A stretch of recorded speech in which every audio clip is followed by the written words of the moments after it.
Where to put waste? Where to locate it? These are some of the questions explored in 2 short films. The first is by Sofia Stamatopoulos-Robbins and Ali Al-Dik, Waste Underground, Al-Nafayat Taht Al-Arad, an account of the dead-end futurity of landfills in Palestine. The second film is Kink Retrograde by Bassem Saad, a celestial account of a future where we live out our lives in the nooks and crannies of a landfill. Each of these films tell an important tale about the consequences of modernity's pent-up desire for a resilient form, the mania for infrastructures to manage our lives, the wanting for an order where nothing can decay, decompose, or die, a world without entropy. In Waste Underground, we learn how in Palestine a certain globalized sensibility of consumerism has filled out dugout holes in the earth. Subterranean infrastructures with lining and pipes facilitate the tight packing of discarded plastics and organic materials. Only liquids will see the light of day again, and only to evaporate under the hot sun. Underground waste in Palestine seems to act as a specter.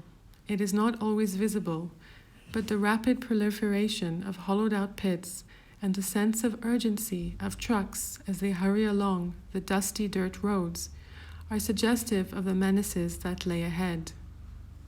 We are running out of time. Have we forgotten that consumerism once meant to destroy something, to burn it, or to let it waste away?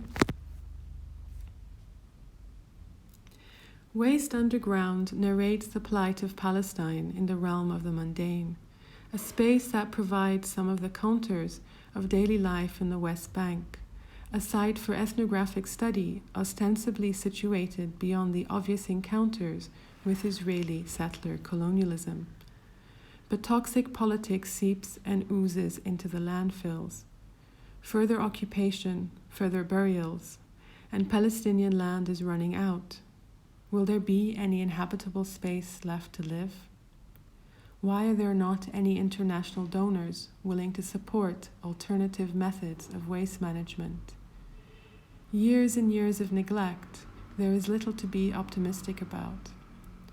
Waste Underground embodies the reality of future life above the ground, and this is where Bassem Saad dwells in his film Kink Retrograde. There is an aching and a soreness to the landfill where he resides. Nothing and no one should be there, but we all are, somehow. The future is not far. The landfill is only down the road from me, from where I am filming the rows of rubbish skips here in Beirut, the neatly tied up plastic bin bags. We are all merged into that landfill. This is where we are all going. Energy is flowing into the landfill.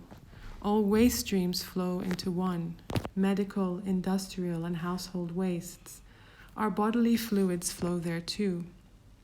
The future is now. Retrograde, like Waste Underground, is a story of futurity, but there is no suspension of time. The wildflowers and grass sprout out from on top of the landfill. There are puddles of muddy water. All this is idyllic imagery for celestial bodies, plasticine bodies that can become muddled with each other. On the landfill, we no longer have to worry about form. The images in the film of constellations mapped out on the back of a human body track the celestial movements of materials along industrial circuits.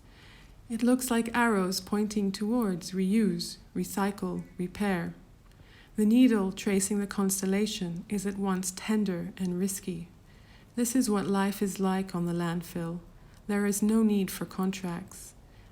And are we finally living with a mutual concern for one another, for humans and otherwise? Perhaps this is where our modern sensibilities will take us, to a place where there is madness in love. There is madness in poetry, to an earth we could never imagine or even just desire. This is because there is nothing left that resembles our fetish for form, but somehow, just somehow, that the earth could, quite perhaps, be blue, like an orange, ushers in possibilities of a future that is somehow livable.